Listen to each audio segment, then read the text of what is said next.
They called me a thief at my billionaire grandfather's will, reading right there in front of everyone who ever pretended to love me. My cousin Brittany stood up first, designer heels planted like she owned the room. "Sophia doesn't deserve a penny," she announced, pointing at me as if I was something sticky on the bottom of her shoe. My father didn't stop her. He nodded. Whispers snapped through the mansion's library like dry branches. My aunt clutched her pearls. My brother stared at the floor. And then the word hit me sharp, humiliating, final: thief. I didn't even get to defend myself before the attorney, Mr. Caldwell, calmly closed the folder and said, "Your grandfather expected this." He turned his laptop toward the big screen. And in that instant, the air changed, like the whole family realized the same terrifying truth at the same time. Because the camera was already rolling. My grandfather's mansion had a way of making you feel small even if you'd grown up inside it. The day of the will reading, the library looked like it belonged in a museum. Walnut shelves, old-world globes, leather chairs no one sat in unless a lawyer told them to. A fire crackled softly, more for atmosphere than warmth. Outside, the winter sun sat low and pale, shining through tall windows like it was afraid to touch anything. Everyone was dressed like grief had a dress code. Brittany wore black, but it was the kind of black that came with a brand name and a confident smirk. My Aunt Diane kept dabbing at her eyes with a tissue that never seemed to get wet.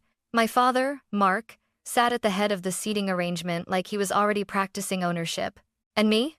I sat in the corner chair Mr. Caldwell had indicated, hands folded tightly in my lap so no one would see them shaking. I hadn't been back here since the funeral. Back then, people hugged me and said, "He loved you," but the words slid off them like oil. Because in my family, love wasn't a feeling. It was a currency, and everyone wanted to know the exchange rate. Mr. Caldwell set his briefcase on the desk. He looked neutral, not cold, not kind, professional, like a man trained to keep his face steady while families fall apart. "Before we begin," he said, "Mr. Richard Hale asked that I remind you of something." Brittany's lips twitched. "Oh, here we go." Mr. Caldwell didn't take the bait. He asked me to say, "I see what you do when you think no one is watching." My throat tightened. My brother Ethan shifted, like he'd heard that sentence and suddenly remembered every time he'd lied to Grandpa about visiting. Diane laughed too brightly. "That sounds like Richard. Always dramatic." My father leaned back. "Let's not waste time, Caldwell. We're all busy." Busy grieving? Busy fighting? Busy calculating? I stared at the ceiling, willing myself to stay calm. Because the truth was, I was already tired. Tired of being the one who showed up. Tired of being the one who answered Grandpa's late-night calls when his hands shook too much to open a pill bottle. Tired of being the only person in this room who knew what his laugh sounded like when no one was trying to impress him. Mr. Caldwell opened the folder anyway. "I am going to read Mr. Hale's last will and testament," he began. And the room leaned forward as one body, like a pack of wolves hearing a gate click open. I swallowed. I told myself, whatever happens, stay steady. But I didn't know that within minutes they'd try to bury me with a single word, and I didn't know my grandfather had planned for exactly that. If you only saw my family at funerals and weddings, you'd think we were close, that we loved each other fiercely, that we were the kind of family people envied. But I knew the truth.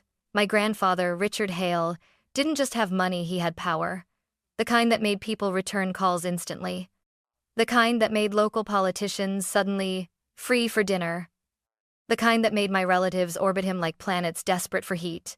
After Grandma passed, Grandpa got quieter. Not weaker, just quieter. Like he'd stopped wasting words on people who didn't deserve them. That's when I started visiting every Sunday. At first, it was small things. Grocery runs, sorting mail, teaching him how to use video calls so he could see my face without having to pretend he understood the buttons. Then it became bigger things. "Can you read this email? Can you tell me what this form means? Can you sit with me for a minute? The house feels too large today." I wasn't there for money. I was there because he was my grandfather, and I loved him. But to Brittany? To Diane? To my father? My devotion looked like strategy.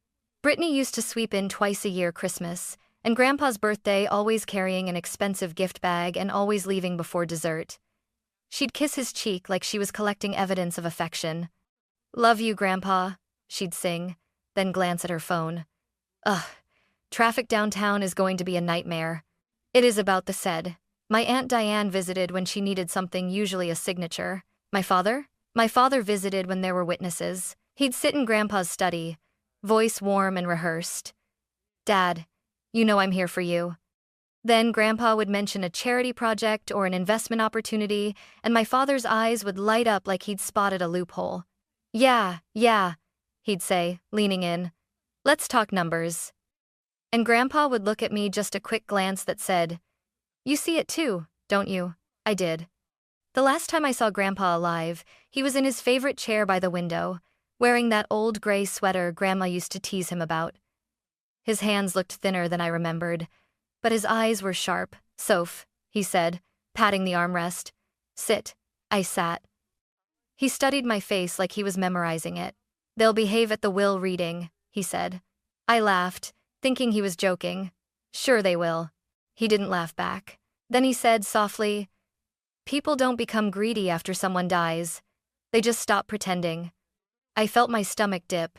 Grandpa, don't. He lifted a hand. Promise me something, anything. When they come for you, he said, voice calm as glass. Don't fight them in the way they want. Don't scream, don't beg, don't plead. I frowned. Why would they come for me? His gaze didn't move. Because you're the one who was here. And in their minds, that means you must have taken something. I opened my mouth. He leaned closer, barely a whisper. Let the truth do the talking. I remember thinking, he's tired, he's imagining problems. But on the day of the will reading, sitting in that library full of polished wood and polished smiles, I realized my grandfather wasn't imagining anything. He was predicting, and he was preparing. Mr. Caldwell adjusted his glasses and began. To my son, Mark Hale. My father straightened, shoulders back, like the words were applause. I leave the sum of $200,000 and my father's pocket watch. My father blinked. 200? Brittany's head snapped toward him, eyes narrowed. Diane's lips parted slightly. Ethan's brows lifted. My father tried to smile. That's generous, Mr. Caldwell continued before anyone could argue. To my daughter, Diane Hale. My aunt inhaled sharply. I leave my Aspen cabin for her personal use for 5 years, at which point it will be sold and the proceeds placed into the Hale Community Trust. Diane's face froze like her skin couldn't decide between outrage and panic. 5 years? She repeated too loudly. Mr. Caldwell's pen paused over the paper. Yes. He moved on. To my grandson, Ethan Hale. Ethan sat up, hopeful. I leave $30,000 and my record collection, on the condition that he completes his degree and maintains employment for 12 consecutive months. Ethan's mouth opened, then closed. He wasn't offended, he was exposed. My cousin Brittany kept tapping her nails against her clutch. Tap, tap, tap, like time was something she owned. Mr. Caldwell flipped a page. To my granddaughter, Brittany Hale. Brittany lifted her chin, a smile already forming. I leave $10,000 and 1 bronze horse statue from my office. The smile fell clean off her face. What? Brittany squeaked. 10,000? Is that a typo? My father's nostrils flared. Diane hissed. Richard. Mr. Caldwell didn't flinch. Please allow me to continue. Brittany's cheeks flushed. That's insulting. Mr. Caldwell turned another page. The remainder of my estate. The room held its breath. Including my primary residence, all remaining financial assets, and the contents of my private security vault. My heartbeat thudded in my throat. Will be left to... Brittany shot to her feet so fast her chair scraped the floor. No, she said, voice sharp. Before you say it, everyone needs to hear the truth. My father didn't tell her to sit. He watched her like a man watching a tool he planned to use. Brittany pointed at me, arm stiff. Sophia doesn't deserve a penny. Diane gasped theatrically. Brittany, honey, no, Brittany snapped. I'm done pretending. We all know what's been happening. Mr. Caldwell's eyes lifted. Calm, patient, like he'd been waiting for this exact moment. Brittany's voice rose. Grandpa's things started disappearing months ago. The diamond cufflinks, the watch collection, that signed baseball. And guess who was here every single week? Her finger didn't move. It stayed locked on me like a laser. My stomach turned cold. My father finally spoke. "Brittany," he said, voice measured. "Let her talk." "Let me talk?" He sounded generous. But his eyes said something else. "Go ahead, Sophia. Make it worse for yourself." I looked around the room. Ethan wouldn't meet my gaze. Diane's mouth was tight, her disappointment already forming, like she'd decided my guilt before the evidence arrived. Brittany's smile sharpened. She had access. She had passwords. She had time alone with him. And if you case privating the breasts, my hands clenched in my lap. I forced my voice steady. "That's not true." Brittany laughed. "Oh, please. You're a scholarship girl who married into nothing and teaches what? Middle school? You really expect us to believe you didn't see an opportunity?" The insult landed, hot and humiliating. My father's voice came again, softer. "Sophia, did you take anything from your grandfather?" It wasn't a question. It was a trap, and the room leaned in to watch me fall into it. I stared at my father like I didn't recognize him. "Dad," I said carefully. "You know me." He didn't answer. Brittany crossed her arms. "Say it louder. Tell everyone you didn't take anything."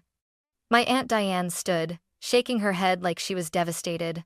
"Sophia, sweetheart, if you made a mistake, now is the time to confess." Confess. Like the word itself could make the lie real. I felt my cheeks burn. "I didn't take anything. I helped Grandpa. That's all." Brittany scoffed. "Right, you helped." Then she turned to the room like she was presenting a case. "Let's be logical. Grandpa kept valuables in the house. Items started disappearing. Who had consistent access? Sophia." My father nodded slowly. "It's concerning." "Concerning?" I echoed, a bitter laugh threatening to escape. "That's your word? Concerning?" Ethan finally spoke, voice uncertain. "Soph, did Grandpa ever give you something? Like permission to take anything?" I stared at him. "No. And even if he did, why are you asking like I'm guilty?" He flinched. "I'm just trying to understand." Diane sighed, hands clasped. "Sweetheart, this isn't personal. It's about the estate. If items are missing, it affects everyone." There it was. Not grief, not trust, not family. The estate? Brittany tilted her head. "Also, funny thing. Someone from my friend group said they saw you at an upscale pawn shop." My heart dropped. I had been there once because my grandfather asked me to help him appraise a few items for insurance. We'd gone together.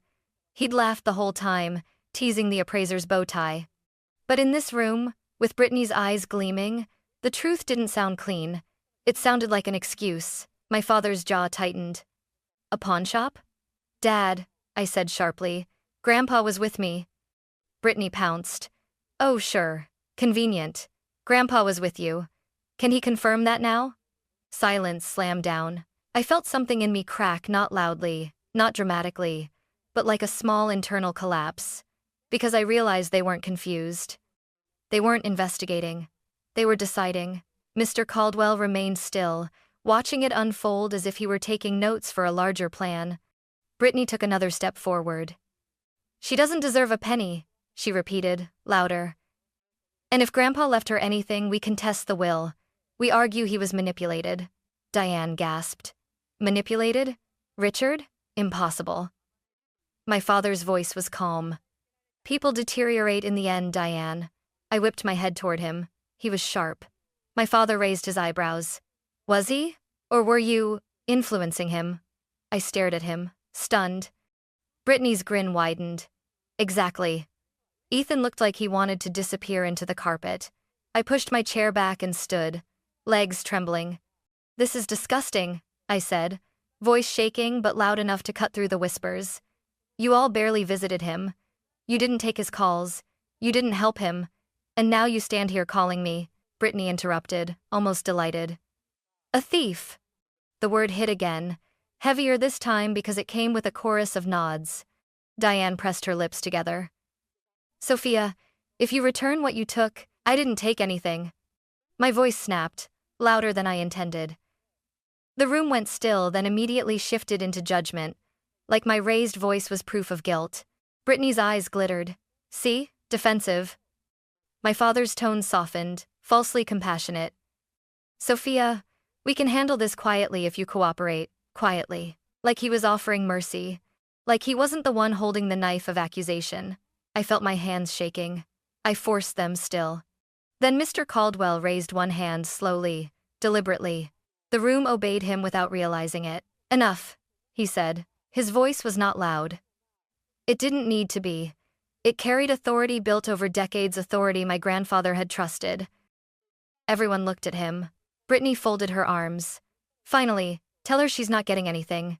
Mr. Caldwell's eyes flicked to her, then to my father. Then around the room. I was instructed, he said calmly, to allow this to happen. My stomach tightened. My father narrowed his eyes.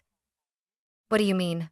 Mr. Caldwell closed the will folder carefully. Then he said the sentence that made the room feel suddenly colder. Your grandfather expected this. The shift was immediate. It wasn't just the words. It was the way Mr. Caldwell said them, like he wasn't surprised, like he'd been standing in the rain for hours waiting for the storm to finally arrive. Brittany laughed, but it came out brittle. Okay, and? Grandpa expected us to call out a thief? Mr. Caldwell didn't answer her right away. He opened his briefcase and pulled out a sleek laptop that looked almost insulting among the antique furniture. Diane blinked rapidly. What is that for? Mr. Caldwell set the laptop down and connected it to the large screen mounted above the fireplace installed last year, ironically, at my father's insistence. He needs modern technology, my father had said back then, like he was doing Grandpa a favor.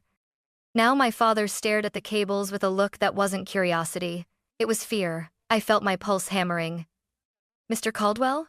He glanced at me, and for the first time that day, his expression softened. Sophia, he said gently, your grandfather asked me to tell you. You did exactly what you were supposed to do. I swallowed. What does that mean? Brittany snapped. Don't talk to her like she's a victim. My father's voice sharpened. Caldwell, are you saying my father left instructions about this? Mr. Caldwell's fingers moved across the keyboard. Yes. The screen lit up with a folder labeled, Hale Evidence Archive. A strange sound came from the room, someone inhaling too fast. Diane's hand flew to her mouth. Brittany leaned forward, eyes narrowing. What is that? Mr. Caldwell clicked, and the folder opened. Inside were dozens of files, each labeled with dates and times.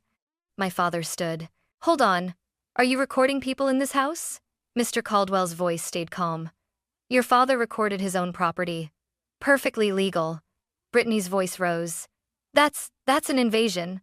Mr. Caldwell looked at her. Mr. Hale suspected he was being robbed. Silence. The word robbed landed like a heavy book dropped onto a table. Brittany's cheeks drained of color, then flushed again. That doesn't mean anything. He was paranoid. Old people get paranoid.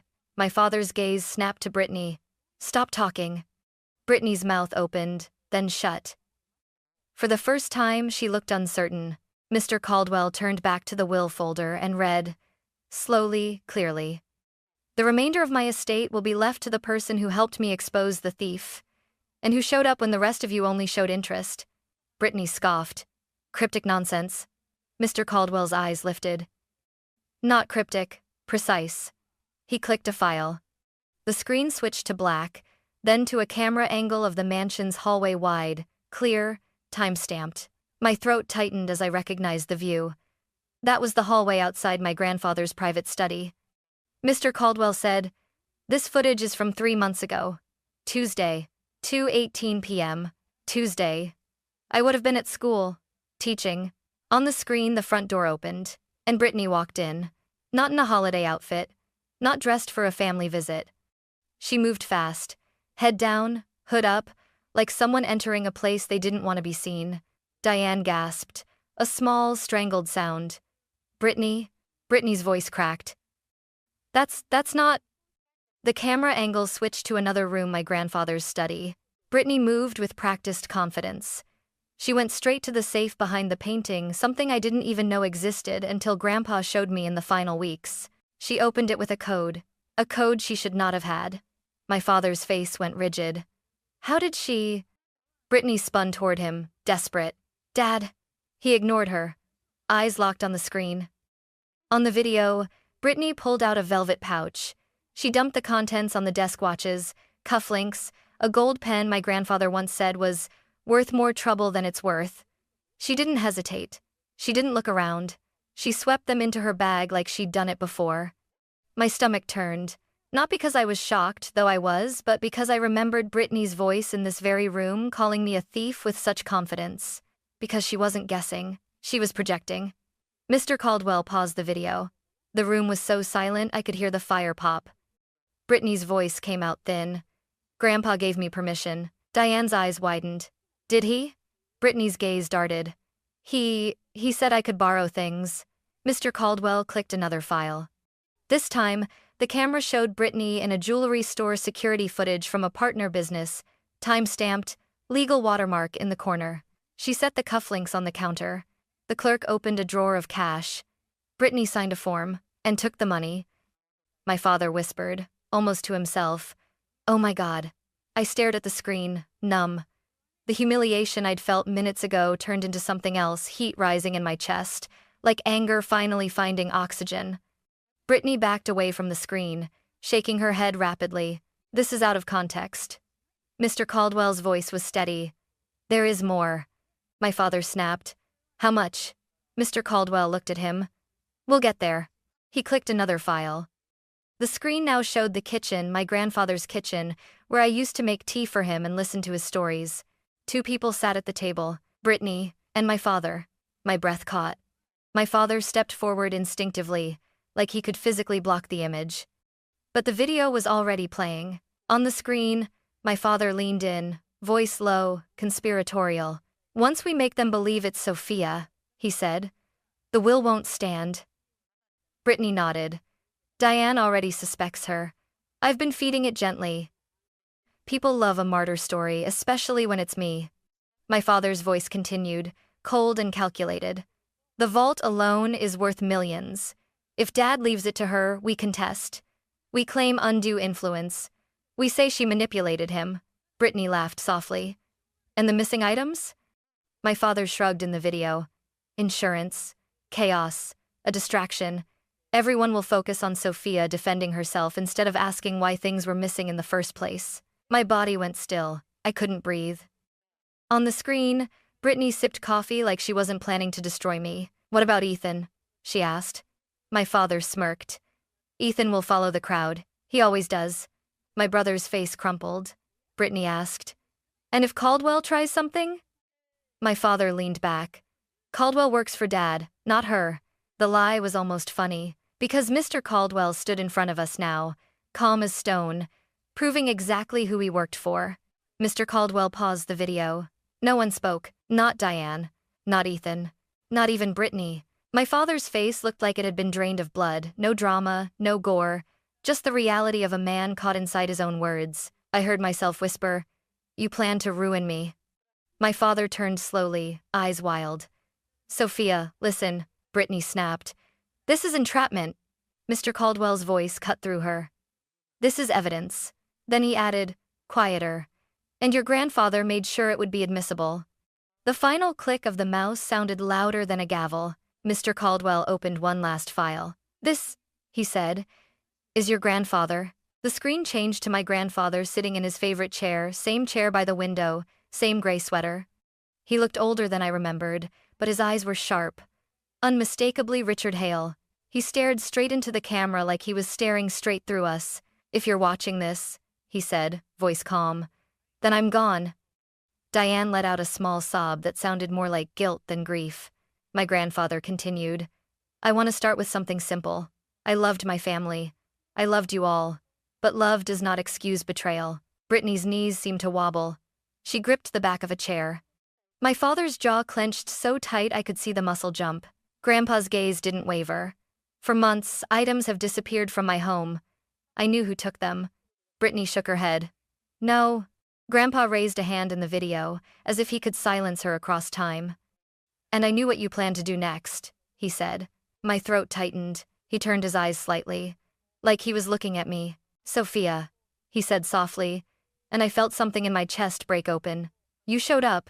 My eyes burned. You showed up when I was lonely, when I was frustrated, When I was learning how to live in a world that moves faster than an old man's hands. A small smile flickered on his face. You never asked me for money. You never asked me for favors. You asked me if I'd eaten. You asked me if I'd slept. You asked me if I wanted tea. He paused, breath steady. That's why you will have what you need to build the life you told me you dreamed about. I heard Brittany whisper, frantic. He can't? Grandpa's voice sharpened. To the ones who took from me, he said, and then tried to take something worse. Sophia's reputation, hear me clearly. The room felt like it was shrinking around us. Greed doesn't start in your hands, he said. It starts in the stories you tell yourself to justify what you do. My father's face contorted. Dad. Grandpa kept going. Mark, Brittany. You thought you were clever. Brittany flinched at hearing her name from the dead. You thought you could create a villain so the family would rally around you, Grandpa said. You chose Sophia because she is kind. Because she avoids conflict. Because she doesn't play your games. My stomach twisted. Tears blurred my vision. Grandpa's voice softened again. Sophia, sweetheart, you were never weak. You were simply decent in a room full of people who mistake decency for stupidity. Ethan made a choking sound. Oh, God. Grandpa looked back to the camera. I've already provided copies of this evidence to my attorney. And yes, law enforcement has been advised where appropriate. His video stack says. Brittany snapped. He can't do that. Mr. Caldwell didn't even glance at her. He can. He did, Grandpa continued. I want restitution. I want accountability. But I don't want this family destroyed by screaming and cruelty. He paused. I want the truth. Clean, clear, unavoidable. He leaned forward slightly, eyes narrowing with that familiar look, the one that used to silence a room full of executives. So here is what will happen. My heart pounded.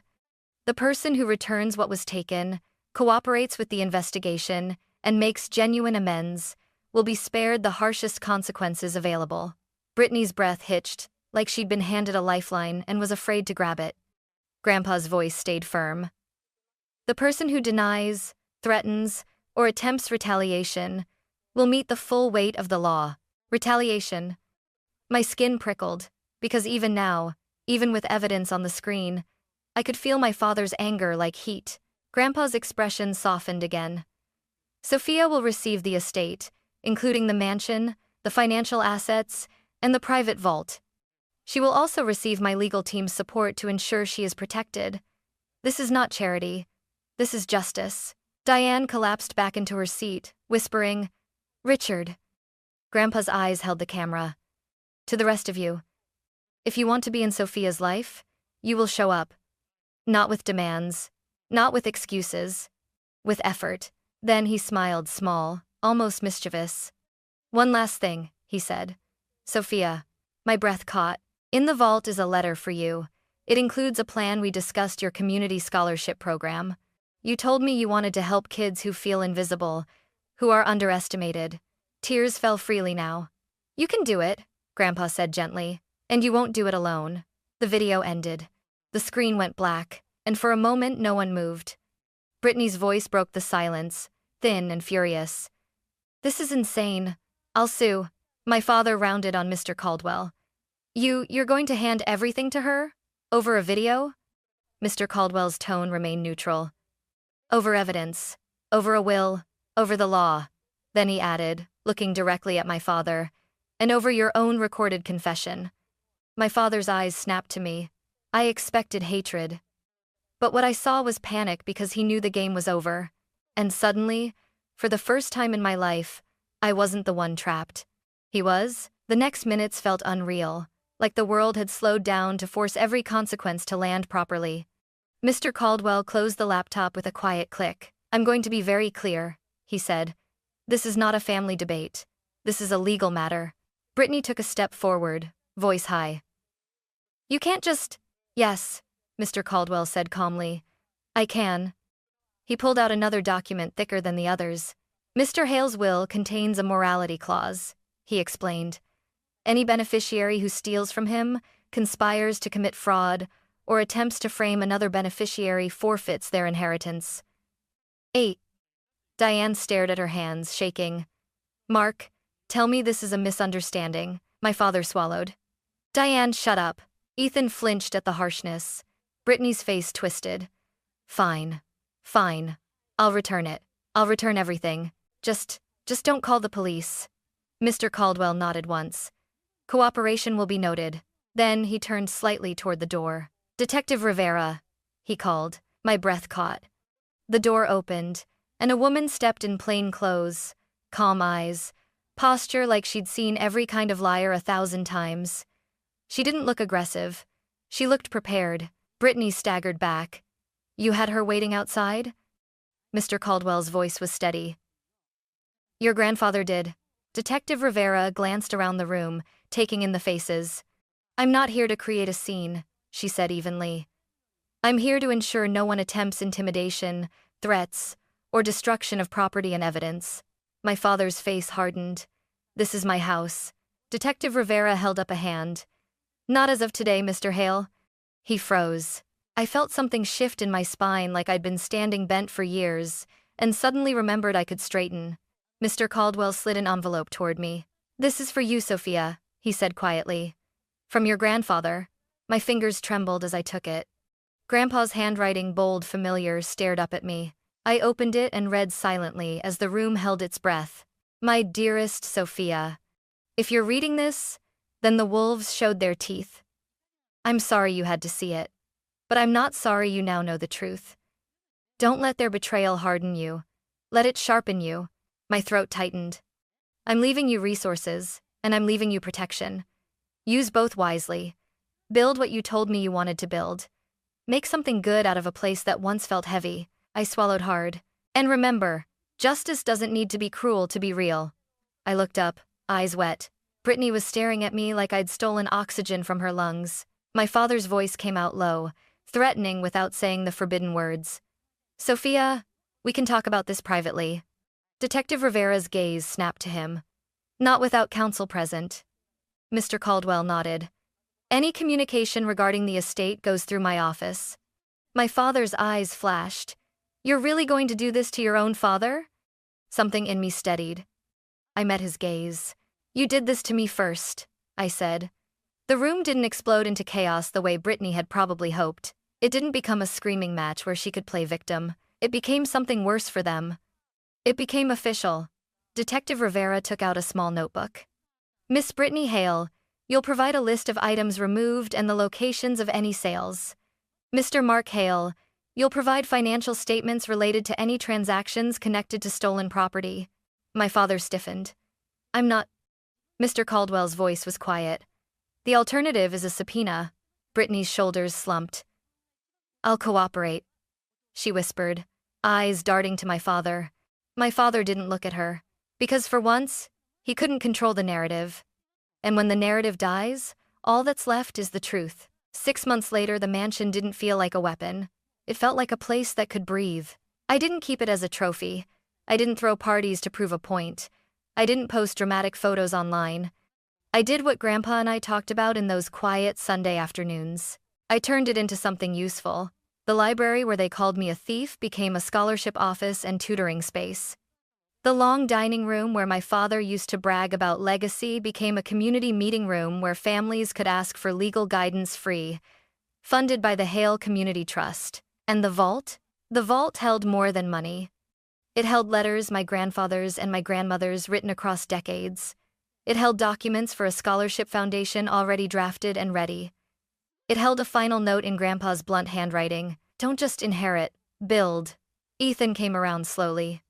At first he avoided me. Then one day he showed up with a box of old photos. I'm sorry, he said, voice rough. I didn't know what to do in that room. I didn't forgive him instantly. I didn't pretend it didn't hurt. But I nodded. Show up again, I said. That's how you make it right. Diane apologized, too tearful, dramatic, but real enough that I believed she regretted it. Brittany? Brittany returned most of what she took. Some items were gone for good. She faced consequences, legal and personal. There was no revenge fantasy, no cruelty, just accountability. She lost her perfect reputation, and for the first time, she had to live without it. My father tried to fight. He tried to threaten. He tried to pressure. He tried to paint me as ungrateful. But the law doesn't care about family titles. And Mr. Caldwell made sure I had protection restraining boundaries, official channels, documented communication, everything clean, everything enforceable. Some nights I still remembered that moment, Brittany's finger pointing, the word thief echoing, my father's silence. But then I'd walk into the tutoring room and see a kid solving a math problem with a smile like they'd finally been seen. And I'd remember Grandpa's last lesson. Truth is not just something you discover. It's something you build your life around so no one can shake it again.